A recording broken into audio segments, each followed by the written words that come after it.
Hello everyone, welcome to study time study. This is Dipti Yadav. तो guys आज हम लोग करने वाले हैं रीजनिंग का प्रैक्टिस सेट नंबर 3। ये जो प्रैक्टिस सेट है ये एसएससी सीजीएल, सीपीओ और सीएचएसएल, यूपीएसआई, यूपी लेखपाल, NTPC and other competitive exams के लिए एग्जैक्टली एग्जाम ओरिएंटेड है। और इसमें बेसिकली कुछ क्वेश्चंस मैंने प्रीवियस ईयर्स के लिए हैं एंड कुछ क्वेश्चंस हैं वो न्यू पैटर्न पर बेसिस हैं। तो चलिए शुरू करते हैं। आज का हम लोग फर्स्ट क्वेश्चन देखते हैं। क्या है आज का फर्स्ट क्वेश्चन? ये है, ये दिया हुआ है आपका 60 into 10 divide by 40 plus 6 minus 5। यानी कि यहाँ पे जो साइन है उनको चेंज करने के लिए कहा है इसने। यानी कि यहाँ पे प्लस का मतलब साइन माइनस होगा और माइनस का मतलब मल्टीप्लिकेशन होगा, मल्टीप्लिकेशन का मतलब डिवाइड होगा और डिवाइड का मतलब प्लस होगा। तो चलिए करते हैं 60।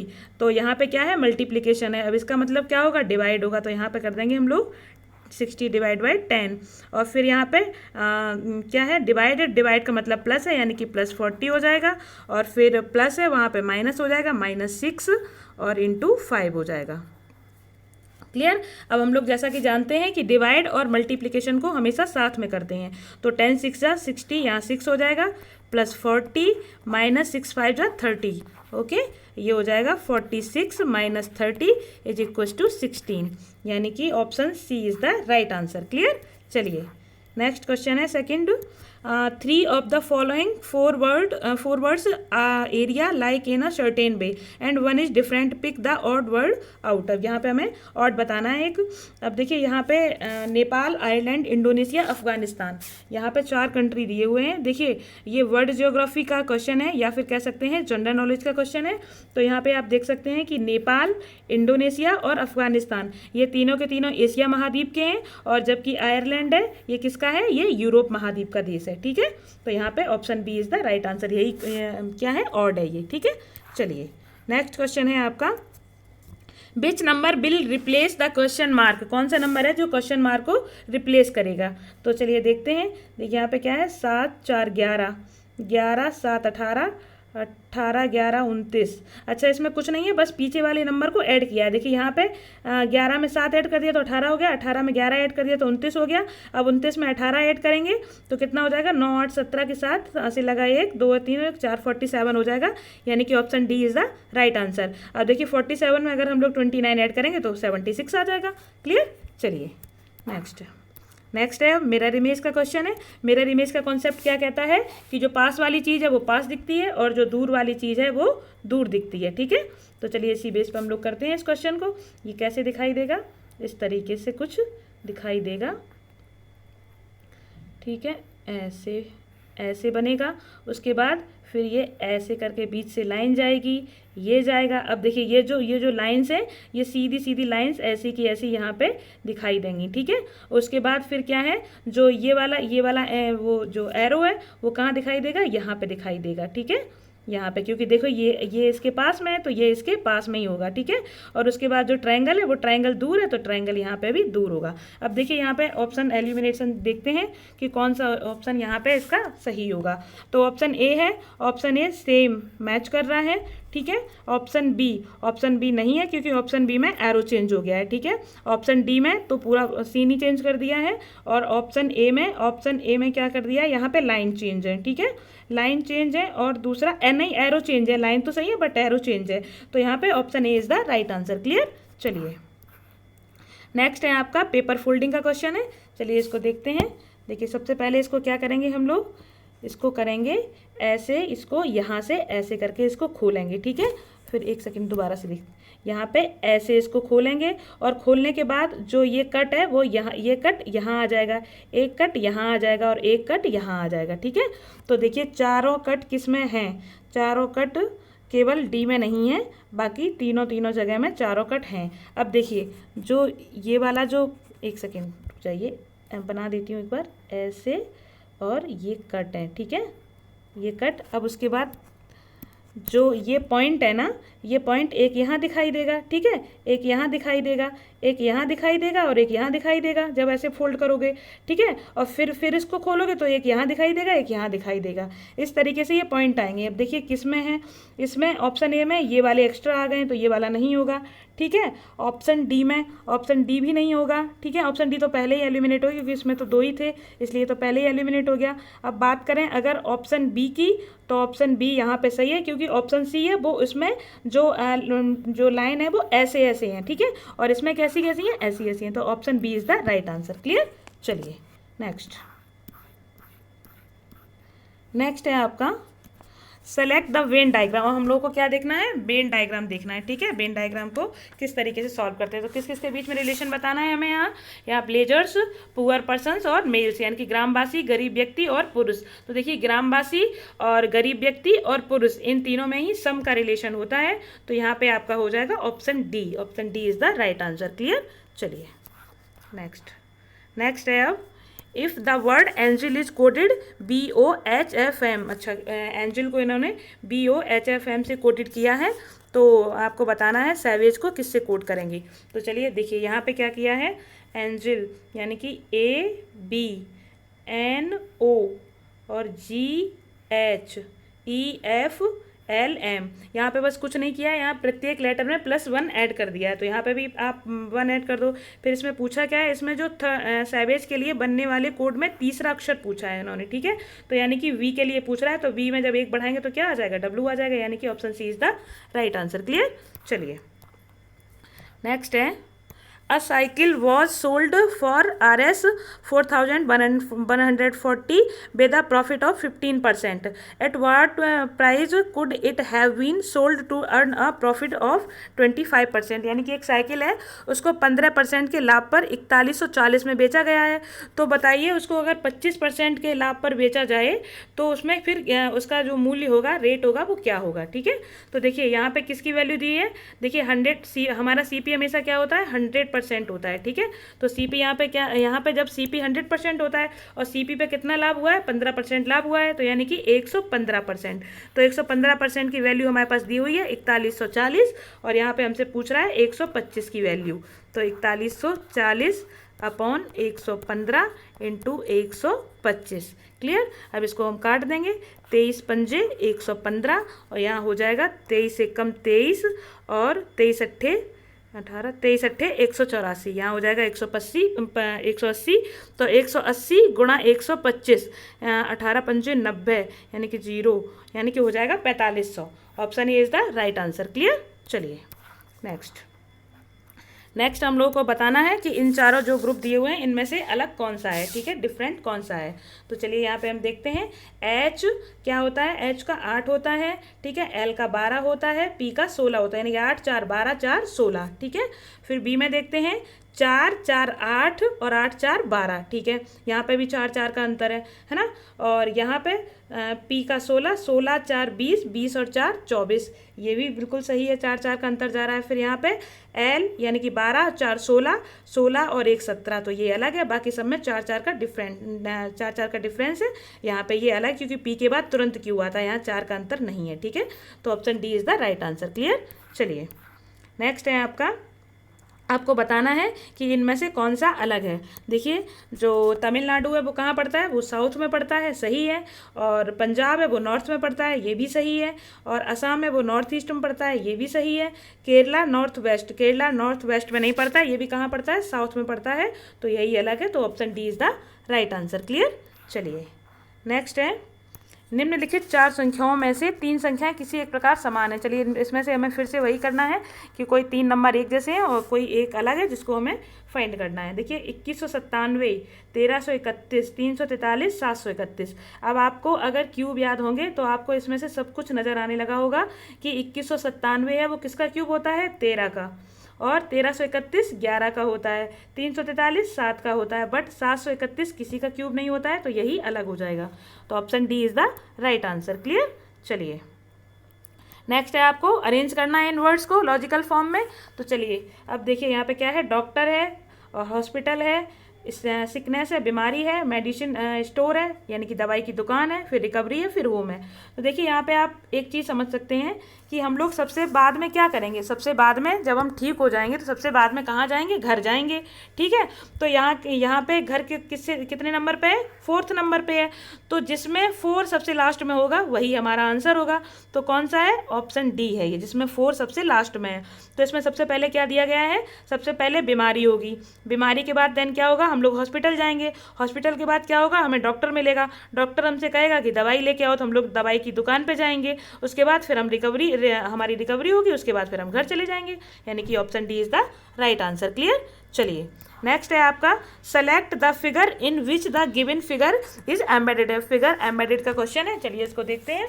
इसमें Z बना हुआ है लेकिन यहाँ पे ये कट भी है, ये भी हमें याद रखना है। ठीक है, तो देखिए यहाँ पे Z बिल्कुल बन रहा है, यहाँ पे Z बन रहा है, लेकिन यहाँ पे ये लाइन आके यहाँ पे कट नहीं हो रही है। ठीक है, ये लाइन आके यहाँ पे डायरेक्ट यहाँ पे जुड़ रही है आके। ठीक है, तो ये नहीं होगा। ऑप्शन बी में तो कोई चांस ही नहीं है। ठीक है, अगर हम बात करें ऑप्शन सी की, तो ऑप्शन सी में ये बन रहा है Z, ये है आपका Z। ठीक है, और ये लाइन ऐसे ये आ रही है और यहाँ तक आ रही है। क्लियर, और यहाँ पे भी ये लाइन ऐसे आ रही है, यहाँ तक आ रही है। तो यहाँ पे ऑप्शन सी हमारा राइट आंसर है। ठीक है, option C is the right answer. Option D में भी कोई चांस नहीं है। ठीक है, तो option C is the right answer. चलिए नेक्स्ट क्वेश्चन है आपका। अब ये बताना है कि ये जो रिलेशन है 11, 16, 20 में क्या रिलेशन बन रहा है। तो देखिए यहाँ पे क्या बन रहा है, 11 और 5 16 और 16 और 4 20। अगर ऐसी बात है तो देखते हैं नीचे भी किसी में ऐसा है क्या। तो 9 5 14 और 14 और 5 19, यहाँ तो सेम है, ये नहीं है। ठीक है, उसके बाद 17 और 5 23, 23 और 3 26, ये तो नहीं है। फिर 15 और 5 20, 20 और 4 24, तो ये सही है। ठीक है, option B is the right answer. इसमें भी क्या हो जाएगा, 21 और 5 26, 26 और 6 32 हो जाएगा, तो ये भी नहीं होगा। ठीक है, तो यहाँ पे ऑप्शन बी हमारा सही आंसर है। ठीक है, चलिए नेक्स्ट है आपका, select the option that is related to the 5th term in the same way as the 2nd term is related to the 1st term and the 4th term is related to the 3rd term. अब चलिए हमें बताना है 5th term इसमें क्या आएगा। तो यहाँ पे देखिए क्या दे रहा है, 6 4 7 2, और यहाँ पे क्या है 25 है, यहाँ पे 7 3 4 3 है, यहाँ पे 41 है। अब फिर इसके बाद पूछा किसके लिए है, 6 5 8 2 के लिए हमसे पूछा है। तो देखिए यहाँ पे स्क्वायर क्यूब का तो कोई मतलब नहीं बन रहा है, ना ही उसके आसपास, क्योंकि 25 के स्क्वायर या क्यूब या किसी पे भी जाने के लिए यहाँ पे 2 की जगह 5 होना चाहिए था। तो स्क्वायर क्यूब का तो कोई केस है नहीं यहाँ पे। ठीक है, तो यहाँ पे हम लोग इंडिविजुअल नंबर्स को देखते हैं। 6 में से 4 जाएगा, 2 बचेगा। 7 में से 2 जाएगा, 5 बचेगा। 7 में से 3 जाएगा, 4 बचेगा। 4 में से 3 जाएगा, 1 बचेगा। ठीक है, तो इसी तरीके से 6 में से 5 जाएगा तो क्या बचेगा, 1 बचेगा। और 8 में से 2 जाएगा तो 6 बचेगा, यानी कि यहाँ पे 16 हमारा सही आंसर है। तो option B is the right answer. Clear. चलिए नेक्स्ट है, select the number pair in which the 2 numbers are related in the same way as are 2 numbers of the following number pair. हमें इसमें से फिर से वही बताना है जो अभी था उसी में। तो यहाँ पे हम लोग देखेंगे ये 27 है, ये 8 है, यानी कि ये 3 का क्यूब है और ये 2 का क्यूब है। ठीक है, तो इसके नीचे देखते हैं कोई है क्या क्यूब। 12 3 33 9, यहाँ कोई भी संख्या ऐसी नहीं है जो क्यूब हो। ठीक है, तो यानी कि ये क्वेश्चन क्यूब के बेसिस पर तो इसका लॉजिक नहीं लग रहा है। तो हम देखते हैं मल्टीप्लिकेशन के बेसिस पर। ठीक है, तो यहाँ हम देखें 8 3 24 और 24 और 3 27। ठीक है, तो ऐसा किसी में बन रहा है, हाँ 3 तरह का 9 और 9 और 3 12, यानी कि ऑप्शन ए हमारा बिल्कुल सही हो रहा है। ठीक है, तो option A is the right answer. क्या हो रहा है, 8 में 3 का गुणा करेंगे, उसके बाद 3 उसमें 3 जोड़ देंगे। ठीक है, यही हमारा बन जाएगा। उसी तरीके से 3 में हम 3 का गुणा करेंगे, उसके बाद 3 जोड़ देंगे। ठीक है, तो हमारा क्या आ जाएगा, option A is the right answer. Clear. चलिए नेक्स्ट हमारा स्टेटमेंट कंक्लूजन का क्वेश्चन है। चलिए इसको देखते हैं। क्या कह रहा है, स्टेटमेंट है some quadrilaterals are squares, all squares are rhombus. तो देखिए यहाँ पे जो ये है सम का केस है, तो यहाँ पे कितना हो जाएगा, क्वाड्रिलेटरल कितने के हो जाएंगे, 50 के हो जाएंगे। स्क्वायर्स कितने के हो जाएंगे, 50 के हो जाएंगे। ठीक है, ऑल के केसेस में स्क्वायर्स 100 का हो जाएगा और जो रोम्बस है वो 50 का हो जाएगा। ठीक है, 50 का हो जाएगा। क्लियर। अब हम देखते हैं कि फर्स्ट कंक्लूजन क्या कह रहा है कि no quadrilateral is a rhombus. तो देखो जो फर्स्ट वाला है इसको तो हम देखते ही गलत कर सकते हैं, क्योंकि क्वाड्रिलेटरल से इस रोम्बस पे जाने के लिए हमें दो फर्स्ट और सेकंड स्टेटमेंट को जोड़ना पड़ेगा, और जोड़ने के लिए कभी भी पॉजिटिव नेगेटिव का यूज नहीं कर सकते हैं। पॉजिटिव और नेगेटिव स्टेटमेंट सॉरी पॉजिटिव से कभी भी नेगेटिव कंक्लूजन नहीं बनता है। ठीक है, तो इसलिए ये जो फर्स्ट कंक्लूजन है वो गलत हो जाएगा। ठीक है, अब हम सेकंड की बात करते हैं। All rhombuses are squares. तो यहाँ पे हमें देखने के लिए ऑल रोम्बसेस यानी कि हमें रोम्बस को क्या बनाना पड़ेगा, 100 बनाना पड़ेगा, जबकि यहाँ पे रोम्बस है कितना, 50 है। तो कभी भी हम 50 को 100 नहीं पढ़ सकते हैं, 100 को 50 पढ़ सकते हैं, बट 50 को 100 नहीं पढ़ सकते हैं। यानी कि रोम्बस से स्क्वायर पे हम लोग नहीं जा सकते हैं, क्योंकि इस पे जाने के लिए हमें स्टेटमेंट को उल्टा पढ़ना पड़ेगा। ठीक है, ऑल रोम्बस आर स्क्वायर है, तो इसको हम पढ़ सकते हैं केवल क्या, सम रोम्बस आर स्क्वायर, और न कि ऑल रोम्बस आर स्क्वायर। तो यहाँ पे इसीलिए ये गलत है। और उसके बाद अगर हम बात करें थर्ड कंक्लूजन की, तो इसमें क्या है, सम क्वाड्रिलेटरल आर रोम्बस, यानी कि यहाँ पे क्वाड्रिलेटरल है वो कितने के हैं, 50 के हैं, और रोम्बस भी 50 है। और यहाँ पे क्वाड्रिलेटरल से रोम्बस पे जाने के लिए हमें किसको जोड़ना पड़ेगा, स्क्वायर को स्क्वायर से जोड़ना पड़ेगा। तो जोड़ने के लिए हमें क्या चाहिए होता है, जोड़ने के लिए किसी एक के पास 100 चाहिए होता है। ठीक है, तो यहाँ पे 100 इसके स्क्वायर्स के पास 100 हैं, तो आराम से जुड़ भी जाएगा। तो यहाँ पे हमारा जो कंक्लूजन थर्ड है वो आराम से बन जाएगा। तो जो कंक्लूजन यहाँ पे हमारा जो कंक्लूजन थर्ड है ये फॉलो करता है। ठीक है, तो यहाँ पे हमारा ऑप्शन आंसर हो जाएगा कि ओनली थर्ड फॉलोज। ठीक है, क्योंकि आइदर और के लिए क्या चाहिए होता है, जो फर्स्ट और सेकंड होते हैं उनका क्या था, जो क्वाड्रिलेटरल और रोम्बस यानी कि सब्जेक्ट और ऑब्जेक्ट मैच करने चाहिए थे, तब फिर यहाँ पे क्या बन जाता, आइदर और का केस बन जाता। ठीक है, तो फर्स्ट सेकंड में आइदर और का केस बन जाता और थर्ड पूरी तरीके से फॉलो करता, बट ये यहाँ पे आइदर और का केस नहीं बन रहा है, तो यहाँ पे केवल जो थर्ड कंक्लूजन है वो हमारा सही होगा। तो ओनली थर्ड फॉलोज, तो यहाँ पे हमारा option B is the right answer. Clear. चलिए नेक्स्ट है, select the combination of letters that when sequentially placed in the gaps of the given letter series with complete the series। अब फिर वही series का क्वेश्चन है। तो यहाँ पे हमने क्या कहा था, सबसे पहले आप सीरीज को काउंट करते हैं। तो इसमें कितने लेटर हैं, देखिए 1 2 3 4 5 6 7 8 9 10 11 12 13 14 15 16 17 18 लेटर हैं। ठीक है, हमेशा 18 लेटर की सीरीज मिलती है, मतलब हमारे इसमें वैसे तो 14 की भी होती है, 12 की भी होती है। ठीक है, तो यहाँ पे हम क्या करेंगे, वही फिर से कि हम लोग 6 के पार्ट में इसको डिवाइड कर लेंगे। ठीक है, तो यहाँ से 1 2 3 4 5 6 यहाँ से हो जाएगा, और फिर सी के पहले से ही लेंगे क्योंकि सी के पहले से ही 6 हो रहा है, ये है, और 1 2 3 4 5 6। ठीक है, 6 में डिवाइड हो गई। अब यहाँ पे हम देखेंगे कि first C D, third letter क्या है, थर्ड लेटर इसमें हो रहा है डी, तो यहाँ पे क्या हो जाएगा, डी हो जाएगा। ठीक है, फिर यहाँ पे सिक्स्थ लेटर क्या है, बी है, तो हमारी क्या सीरीज बन गई, A C D D A B B, तो ये बन जाएगी C D D A B B, C D D A B B. तो यहाँ पे हमने क्या, यहाँ पे फिल हमने क्या किया है, फिल किया है D D B C B, तो यानी कि यहाँ पे हमारा option B is the right answer. Clear. चलिए नेक्स्ट है आपका, अब आपको इसमें देखना है कि कौन सा क्लस्टर किसके साथ मैच कर रहा है और मतलब क्या रिलेशन बना रहा है। ठीक है, तो यहाँ क्या है, एफ के बाद क्या आ गया, जे, एफ का जे से, एल का आई से, यानी कि क्या हो रहा है, यहाँ पे अलग लिखना पड़ेगा, एफ एल क्यू वी, और उसके बाद जे आई एस यू। अब यहाँ पे इसका, यहाँ पे एफ का क्या होता है, 6 होता है। ठीक है, जे का 10 होता है, तो यहाँ क्या हो रहा है, -4 हो रहा है ना, और एल का कितना होता है, 12 होता है, और आई का 9 होता है, तो यहाँ कितना हो रहा है, सॉरी यहाँ प्लस हो रहा है, +4, यहाँ -3 हो रहा है। ठीक है, और यहाँ पे Q और S में, यहाँ Q और S में प्लस का 2 हो रहा है, और V और इसमें माइनस का 1 हो रहा है, यानी कि +4 -3 +2 -1, ये हमारा रिलेशन बन रहा है। तो D में +4 करेंगे तो क्या आ जाएगा, H आ जाएगा। ठीक है, तो H यहाँ पे 3 जगह पे है, B में है, D में है और C में है, तो ऑप्शन ए यहाँ से हमारा एलिमिनेट हो जाता है। ठीक है, फिर उसके बाद -3 करना है, तो J में अगर हम -3 करेंगे तो J का क्या होता है, 10 होता है, 10 से जब हम -3 करेंगे तो क्या हो जाएगा, 7 पे क्या आता है, G आता है, तो यहाँ से हमारा ऑप्शन बी भी चला गया, सी सी और डी बचे दोनों, ठीक है। उसके बाद जब हम n में +2 करेंगे तो n का कितना होता है 14 होता है, तो +2 करेंगे तो कितना हो जाएगा 16, यानी कि p आ जाएगा। तो यहाँ पे ऑप्शन डी सही हो जाएगा, ठीक है। तो option D is the right answer, ठीक है। सी भी खत्म हो जाएगा यहाँ से। चलिए नेक्स्ट है, अब डाइस का क्वेश्चन है।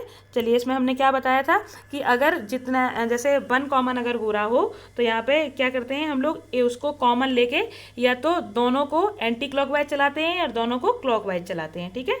तो यहाँ पे हमारा ये 1 है, ये कॉमन है, तो हम इसको लेके क्लॉकवाइज चलते हैं। 1 5 4, उसके बाद 1 3 6। तो यहाँ पे आपका किसके अपोजिट पूछा है, 3 के अपोजिट पूछा है, तो 3 के अपोजिट 5 हो जाएगा, यानी कि यहाँ पे आपका option C is the right answer. Clear. चलिए नेक्स्ट है आपका, select the word pair in which the 2 words are related in the same way. चलो वर्ड पेयर देखना है क्या है इसमें। जैसे कि जो निमोनिक है वो मेमोरी के लिए, यानी कि जो मेमोरी के लिए हेल्पफुल क्या है, निमोनिक हेल्पफुल है। उसी तरीके से नाटक, अभिनय नाटक के लिए हेल्पफुल है, या संगीत स्वर परीक्षण के लिए, या निद्रा के लिए शामक हेल्पफुल है। तो हाँ ठीक है, यहाँ पे निद्रा के लिए शामक हेल्पफुल है, यानी कि सेडेटिव हेल्पफुल होता है, ठीक है। तो यहाँ पे ऑप्शन सी हमारा सही हो जाएगा, ठीक है। चलिए नेक्स्ट है, हम लोग को यहाँ पे क्या करना है, ट्रायंगल काउंट करने हैं। अब देखिए यहाँ पे हमने आपको कल बताया था कि जो ये वाली फिगर होती है, ये वाली फिगर जो होती है, इसमें कितने हमने बताए थे आपको, 1 2 3 4 5 6, और 6 का क्या कर देते हैं 2 गुना, यानी कि इसमें 12 ट्रायंगल होते हैं, ठीक है। और उसके बाद जो इस तरीके से जो बनी, ऐसे ऐसे और ऐसे ऐसे, इसमें भी हम फिर वही चीज़ करेंगे, 1 2 3 4 5 6, यानी कि 6 2 ज़ा 12, यहाँ पे भी कितने हो जाएंगे 12। तो 12 12 24 तो सीधे हो गए। उसके बाद इन दोनों को एक दूसरे में मर्ज कर दिया है, तो एक्स्ट्रा कितने बन रहे हैं हम लोगों को एक्स्ट्रा देखना है, ठीक है। तो चलिए देखते हैं इसमें एक्स्ट्रा कौन से बन रहे हैं। देखिए 12 यहाँ से बन गए 24 हो गए, ठीक है। तो 24 को यहाँ हमने लिख लिया, प्लस कितना हो रहा है, देखिए जब इनको जोड़ा हमने तो एक तो ये सीधा बन रहा है, ये रहा, ठीक है। दूसरा कौन सा बन रहा है, एक सेकंड रुकिएगा, दूसरा बन रहा है हमारा ये वाला, ठीक है। और तीसरा कौन सा बन रहा है, तीसरा बन रहा है ये वाला, ठीक है। और उसके बाद फिर देखिए फिर कौन सा बन रहा है, उसके बाद बन रहा है चौथा, कौन सा वाला, यहाँ से लेके ऐसे और ये ऐसे, ये चौथा वाला बन रहा है, ठीक है। और पांचवा कौन सा बन रहा है, ऐसे और ऐसे और ऐसे, पांचवा ये बन रहा है, यानी कि 24 ये थे, 5 और मिल गए, तो टोटल कितने हो गए 29 हो गए। तो यहाँ पे हमारा जो ऑप्शन बी है वो सही हो जाएगा। Clear, option B is the right answer. Clear. चलिए नेक्स्ट है, अब हमें यहाँ पे देखना है, select the figure that will come next in the following figure. चलिए यहाँ पे जो क्या किया गया है, इसको हमने 90 डिग्री क्लॉकवाइज घुमा दिया है, ठीक है। तो घुमाने से जो आप देख सकते हैं कि 90 डिग्री क्लॉकवाइज तो घुमाया है, लेकिन सर्कल चेंज हो गया है। जैसे कि जो फर्स्ट वाला है तो वो कैसे था, ऐसे था, और उसमें सर्कल कहाँ था, यहाँ पे था। तो यहाँ पे ऐसे, तो यहाँ सर्कल कहाँ होना चाहिए था, सर्कल यहाँ होना चाहिए था, बट है कहाँ पे, है यहाँ पे, ठीक है। तो केवल 90 डिग्री क्लॉकवाइज घुमा के सर्कल को चेंज कर दिया है। क्लियर। तो देखिए यहाँ पे फिर अब जब ये वाला है, लास्ट ये वाला है, तो यहाँ पे जब हम लोग घुमाएंगे तो कैसा हो जाएगा, इसको जब हम क्लॉकवाइज घुमाएंगे तो ये हो जाएगा, ऐसा हो जाएगा, ठीक है। और ऐसा घुमाने के बाद जो हमारा सर्कल है, वो सर्कल कहाँ आना चाहिए, वो यहाँ आना चाहिए। वो सर्कल हमारा आना कहाँ चाहिए था, यहाँ पे, बट इसमें अपोजिट कर दिया, तो सर्कल कहाँ आ जाएगा, यहाँ पे आ जाएगा। तो यहाँ पे इसके अकॉर्डिंग हमारा कौन सा आंसर सही जाएगा, ए नहीं जाएगा क्योंकि इधर घूमा हुआ है, सी भी नहीं जाएगा और डी भी नहीं जाएगा, ठीक है। डी में तो एग्जैक्टली बना हुआ सही है, लेकिन सर्कल जैसा होना चाहिए वैसा ही है, लेकिन यहाँ पे सर्कल ऊपर किया है, यानी कि ऑप्शन बी हमारा सही है। तो option B is the right answer. Clear. चलिए नेक्स्ट है, निम्नलिखित 4 समूहों में से, हाँ चलिए इसमें से देखना है जो लेटर क्लस्टर्स दिए हुए हैं, इनमें से कौन सा एक है जो अलग है, ठीक है। तो देखते हैं PXWQ, यानी कि यहाँ पे ये 16 है, 16 के बाद फिर क्या है 24 है, 24 के बाद 23 है, और 23 के बाद 17 है ना। और उसके बाद S 19 है, 19 के बाद 11 है, और उसके बाद 11 के बाद 12 है, उसके बाद V कितना 22 है, ठीक है। उसके बाद यहाँ पे क्या हुआ, B का कितना होता है 2 और 11, और J 10 और C 3 C का 3 होता है ना। उसके बाद F का 6 होता है, N का 14 होता है, M का 13 होता है और G का 7 होता है। तो देखिए यहाँ पे आप एक चीज़ देख सकते हैं, क्या चीज़ इसमें हो रही है, एक सेकेंड। देखिए यहाँ पे आप एक चीज़ देख सकते हैं, PQ, ठीक है, BC, FG, बट S के बाद V नहीं आता है, S के बाद क्या आता है, T आता है, ठीक है। तो यहाँ पे इससे बन रहा है, यानी कि फर्स्ट और लास्ट लेटर में रिलेशन है, ठीक है। तो यहाँ पे हमारा जो B ऑप्शन है वो अलग हो जाएगा। क्लियर? तो option B is the right answer. चलिए नेक्स्ट है, judgement is related to deliver in the same way as rule is related to, यानी कि जिस तरीके से जजमेंट है उसको क्या किया जाता है, उसको डिलीवर किया जाता है, यानी कि फैसले को सुनाया जाता है।